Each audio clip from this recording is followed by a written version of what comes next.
ومن أحسن قولا ممن دعا إلى الله وعمل صالحا وقال إنني من المسلمين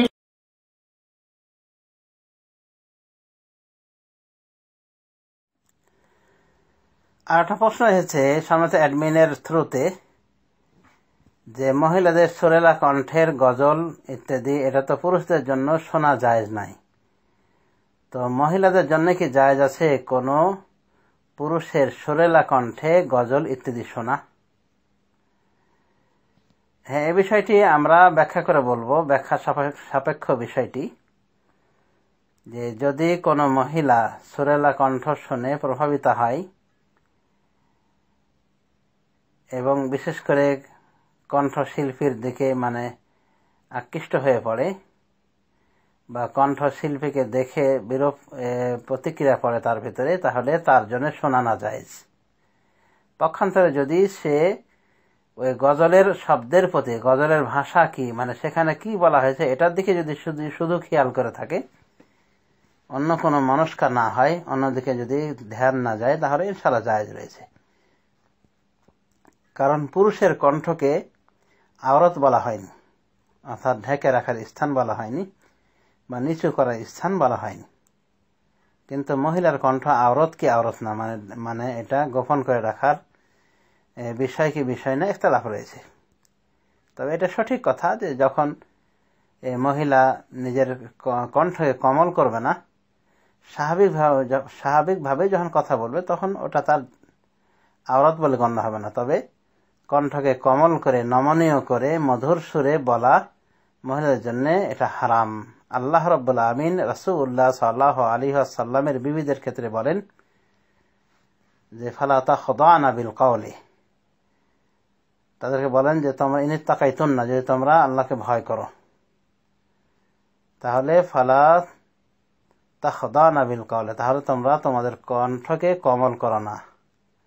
ফায়াতমা আল্লাযী ফি কলবিহি মারাদ, তখন কি হবে? যার হৃদয়ে ব্যাধি রয়েছে সে লোভ লালসা করে বসবে। তো এই কথা কাকে বলছেন? আল্লাহ রাব্বুল আমিন রাসূলুল্লাহ সাল্লাল্লাহু আলাইহি ওয়াসাল্লামের বিবিদেরকে বলছেন যে তোমরা তোমাদের কণ্ঠকে কোমল করো না, অন্যথায় যাদের অন্তরে ব্যাধি তারা লোভ লালসা করে বসবে। সে যুগে, সেই সোনালী যুগের যদি এই অবস্থা হয় যে মহিলা, তাও আবার রাসূলুল্লাহ সাল্লাল্লাহু আলাইহি ওয়াসাল্লামের বিবিগণ, তারা যদি কণ্ঠকে কোমল করেন, তাহলে সম্ভাবনা রয়েছে যে লোভ করে বসবে যাদের অন্তরে ব্যাধি রয়েছে। তাহলে বর্তমানের জমানা, আখিরি জমানার দিকে আমরা আছি, এই জমানার লোকদের কি অবস্থা হতে পারে যদি মহিলারা নরম সুরে কণ্ঠকে কোমল করে ওয়াজ করে সুর দিয়ে, এবং সেই সুরের আওয়াজকে ছড়িয়ে দেওয়া হয় ইউটিউবের মাধ্যমে। তো এটা কত বড় গর্হিত কাজ, এটা একটু চিন্তা করলেই বুঝে আসবে।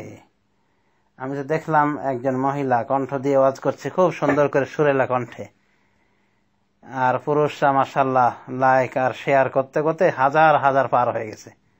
অথচ ওয়াজের কিছুই না, ফালতু ওয়াজ, জালিয়াত হাদিস দিয়ে ওয়াজ, মিথ্যা কথার ওয়াজ, বিদাতি কথার ওয়াজ। তো এইভাবে সুর দিয়ে পুরুষ পাগল করা, সুর দিয়ে ওয়াজ করা মহিলাদের জন্য হারাম। এমনকি ওয়াজ করার ক্ষেত্রে এভাবে সুর ভেজে ভেজে ওয়াজের কথাগুলি বলা, এই পদ্ধতিটাই হলো বিদাতি পদ্ধতি।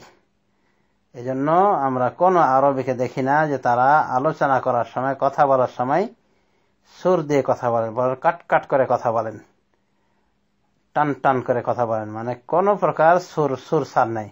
একমাত্র কোরআন কারিম পড়তে গিয়ে কেউ কেউ সুর দেন, তো সেটা তো বৈধ রয়েছে।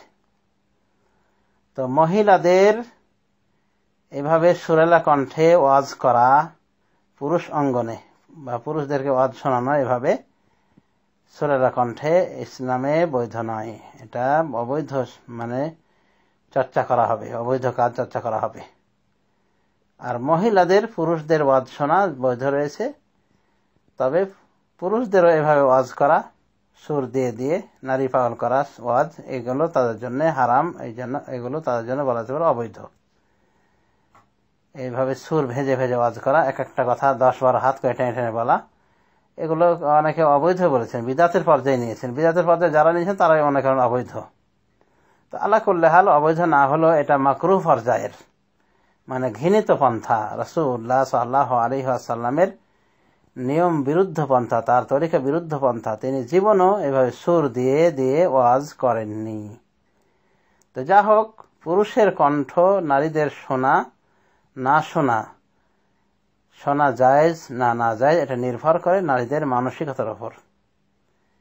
যদি পুরুষের সুরেলা কণ্ঠে নারী প্রভাবিত হয় বা কুমতলব নিয়ে শোনে, তাহলে ওই নারীর জন্য শোনা হারাম। পক্ষান্তরে নির্দোষভাবে যে সমস্ত মহিলারা পুরুষের কণ্ঠের গজল শুনবে বা কথাবার্তা শুনবে, কোনো প্রকার সন্দেহাত্মক অবস্থান ছাড়াই, এটা বৈধ রয়েছে ইনশাআল্লাহ। কারণ পুরুষের কণ্ঠকে লুকিয়ে রাখার স্থান হিসেবে শরীয়তে চিহ্নিত করা হয়নি। এমনকি নারীর কণ্ঠ যদি স্বাভাবিক কথা বলে, সেক্ষেত্রেও সেটাকেও আওরত বলা যায় না। কারণ বিবি আয়েশা রাদিয়াল্লাহু তাআলা আনহা সাহাবায়ে কেরামদেরকে ফতোয়া দিতেন। অনেক সময় সাহাবায়ে কেরাম কোনো মাসালায় দ্বিধাদ্বন্দ্বে পড়তেন, সিদ্ধান্ত নিতে পারতেন না, তখন মা আয়েশা সিদ্দিকা রাদিয়াল্লাহু তাআলা আনহা থেকে সমাধান নিতেন। অতএব মহিলাদেরও মার্জিত কথা, ইসলামী শরিয়া সম্মত কথা শোনাতে অসুবিধা নাই, কিন্তু ওই সুরেলা কণ্ঠে, কোকিল কণ্ঠে